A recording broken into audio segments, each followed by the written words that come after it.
Hello दोस्तों, आज हम लोग बात करेंगे इलाहाबाद हाई कोर्ट के बारे में। उसके बाद बात करेंगे कि काफ़ी सारे रिजल्ट बाकी हैं और कब एग्ज़ाम होना उसके बारे में। सबसे पहले इलाहाबाद हाई कोर्ट के बारे में बात करते हैं। देखिए, इलाहाबाद हाई कोर्ट का जो अभी रिज़ल्ट के बारे में बातचीत जो चल रही है, जो बहुत लोग बोल रहे हैं कि 24 को आएगा तो कल 24 आई है। देखिए, मैं आपको सीधा सीधा बताऊँ, या तो अगर कल आना होगा तो 24 या 25 को आ जाएगा। अदरवाइज़ क्या है कि 30 तक तो आप वेट करिए, नहीं तो मई के 15 मई से पहले आ जाएगा। ठीक, ये क्लियर है। मतलब क्लियर क्या है कि जो मुझे पता चला। ठीक, अब बात करते हैं कि देखिए, और इसका आना भी ज़रूरी है। क्यों? देखिए, कहाँ गया। देखिए, इससे पहले जितने भी एग्ज़ाम हुए थे 6 महीने के अंदर पूरा क्लियर करा गया था। ये है इलाहाबाद हाई कोर्ट का। 30/10/2022 को आपका फॉर्म आया और उसके बाद जो रिजल्ट और ये सब करा के आपका टैपिंग वैपिंग टोटल क्या है कि 6 महीना ले लिया है। ठीक भाई, 10 में आया था तो 6 महीना टोटल कंप्लीट हो गया है। तो अब इससे ऊपर नहीं जाएगा, रिजल्ट आ जाएगा, आपका ज़्यादा समय नहीं लगेगा। ठीक है। अच्छा, उसके बाद बात कर लेते हैं कि देखिए यूपीपीसीएल के बारे में। तो यूपीपीसीएल में कई ऐसे हैं जिनका अभी टाइपिंग और कुछ के एग्ज़ाम नहीं हुए हैं। तो सबसे बड़ा जो है यूपीपीसीएल असिस्टेंट अकाउंटेंट का, देखिए फॉर्म आया 8/11/2022 और एग्ज़ाम अभी तक नहीं हुआ। टोटल 6 महीना इसके बीत गए हैं। तो अभी इसका अता पता नहीं है कि कब होना। बस एक ये पता चला था कि टेंडर हुआ है, उसका मतलब इसी महीने क्लास में हो जाएगा और उसके बाद नेक्स्ट मंथ में उसका क्लियर करा जाएगी कब एग्ज़ाम होगा। ठीक, तो ये हो गया यूपीपीसीएल का जो टेंडर पता चला था और जो मैंने ऑफिशियल आपको बताया भी था। उसके बाद बात कर लेते हैं कंप्यूटर असिस्टेंट और एग्जीक्यूटिव असिस्टेंट की, यूपीपीसीएल की। देखिए, यूपीपीसीएल का जो फॉर्म आया था 19/8/2022, इसका एग्ज़ाम भी हुआ 9/11/2022।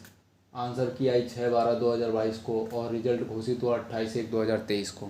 क्लियर। आपका जो स्किल टेस्ट था तो वो 25 से लेकर 29 के बीच में होना था, जो किसी कारणवश उसको क्या कर दिया गया, पोस्टपोन कर दिया गया।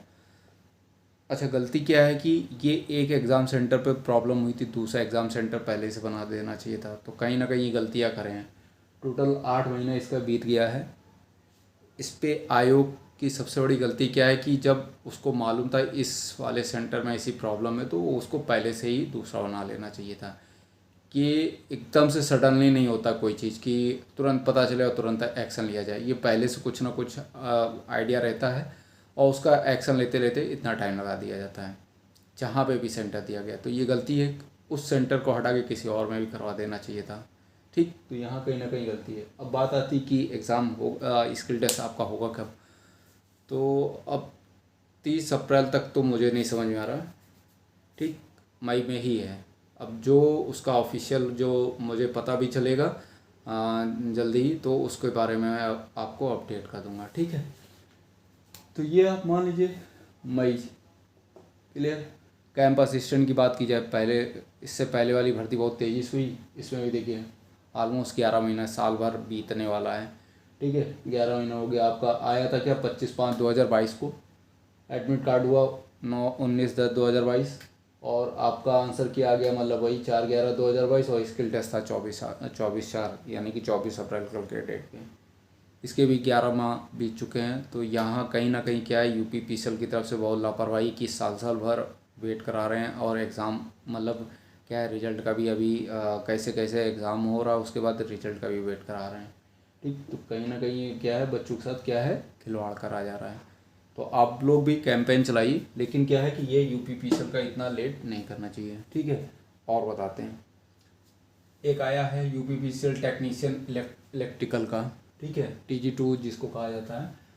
इसका फॉर्म आया 27/9/2022 और इसका जो अभी तक एग्ज़ाम नहीं हुआ, 7 महीने बीत गए हैं, अभी तक नहीं करवाया गया है। ठीक, तो सबसे बड़ी लापरवाही है कि 7-7 8-8 महीने बीत जा रहे हैं, एग्ज़ाम का कोई क्लियर नहीं कि कब होना एग्ज़ाम। ठीक, तो ये कहीं ना कहीं बच्चों के साथ क्या है कि लापरवाही करा जा रहा है। अब छात्र पढ़ रहा है, आधे मन से पढ़ रहा आधे मन से, तो क्या सिलेक्शन होगा। ठीक है, तो यहाँ कहीं ना कहीं गलती है। फिर इलाहाबाद हाई कोर्ट के बारे में बता दिया। रेलवे का देख लीजिए, सबसे बड़ा क्या है, रेलवे 2019 के बाद अभी तक कोई भर्ती नहीं है और 5 साल बीत चुके हैं, कोई अपडेट नहीं है कि कब आने वाली है नेक्स्ट भर्ती। ठीक, तो ये तो कहीं ना कहीं सरकार की बहुत बड़ी गलती है। अब बात करते हैं वीडियो एग्ज़ाम की। देखिए वीडियो एग्ज़ाम हुआ 2018 में, 5 साल हो गया है, ठीक।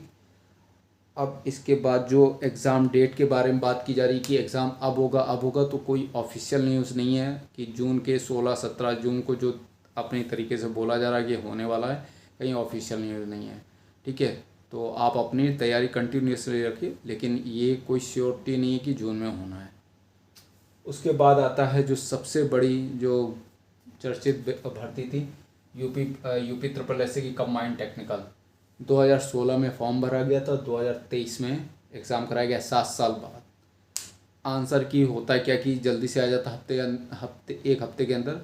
अभी आंसर की का अता पता नहीं है, और कब ये कंप्लीट कराई जाएगी क्लियर नहीं है। तो इस तरीके से भर्तियां चल रही हैं। ये है राज्य सरकार की। तो अगर आप नौकरी की तैयारी कर रहे हैं तो आपको सेंट्रल गवर्नमेंट की तरफ मूव कर लेना चाहिए अगर आपकी एज है, क्योंकि इस तरीके से होता है। देख लीजिए UPPCL का कैंपस असिस्टेंट का है, और इधर भी हो गया वीडियो एग्ज़ाम हुआ। तो अगर आप इस पे एफर्ट लगा रहे हैं तो इससे अच्छा है कि आप सेंट्रल गवर्नमेंट की तरफ चले जाइए। अब वहाँ पे आपको दिक्कत क्या होगी कि वहाँ राज्य सरकार की तरफ जितने भी लोग मुड़ते हैं, वहाँ पे क्या होता है, इंग्लिश का एक लफड़ा होता है कि इंग्लिश नहीं आती है। तो अगर आप इंग्लिश को अभी से छोड़ देंगे, मान लीजिए अभी आपकी एज 22-23 साल है, ठीक है, 24 साल है, तो इंग्लिश को पकड़ लेंगे तो कहीं ना कहीं सीजीएल में आपका चांसेस बनेगा, ठीक। वो रेगुलर चल रही है भर्ती, तो वहाँ पे आप मूव हो सकते हैं, बैंक की तरफ चले जा सकते हैं। इंग्लिश छोड़ के आप इधर मूव कर रहे हैं तो देख लीजिए ये है कंडीशन। 11 माह 7 साल पर 7 साल हो गया भर्तियाँ नहीं, मतलब एग्ज़ाम कराया, और उधर 5-5 साल हो गया रेलवे का। तो ये गलती मत करिए, ठीक है। जो मेरा मोटिव था आपको बताने का कि इस तरीके से आप गलती मत करिए। बचा इलाहाबाद हाई कोर्ट का जो मेन मुद्दा था, तो इलाहाबाद हाई कोर्ट का बस अब आप मान लीजिए कि 2-3 दिन, ये कल 24 से 25, या तो कल हो जाएगा या लास्ट में आपके, ठीक है। 6 से 7 दिन का नेट आप मान लीजिए कि ये तरीका है कि इतने दिन के अंदर निकाल देना चाहिए, जो मुझे पता चला। स्किल टेस्ट के बारे में देखिए, अभी आप छोड़िएगा नहीं, जो तैयारी आप कर रहे थे उसको कंटिन्यूसली रखिए टाइपिंग के लिए, ठीक है। क्योंकि अब क्या होगा, कट ऑफ बढ़ेगा, क्योंकि अब क्या है कि समय ज़्यादा मिल गया है लोगों को, अब उनको कोई टेंशन नहीं होगी, ठीक है। तो आप अपनी प्रैक्टिस इस पे ज़्यादा स्टार्ट कर दीजिए, ठीक। तो ये जो चीज़ें थी वो मुझे लगा आपको बतानी चाहिए, वो मैंने बता दी। बाकी इससे रिलेटेड कोई डाउट होगा तो वो पूछ लीजिएगा, बाकी मैं अपडेट आपको करता रहता हूँ।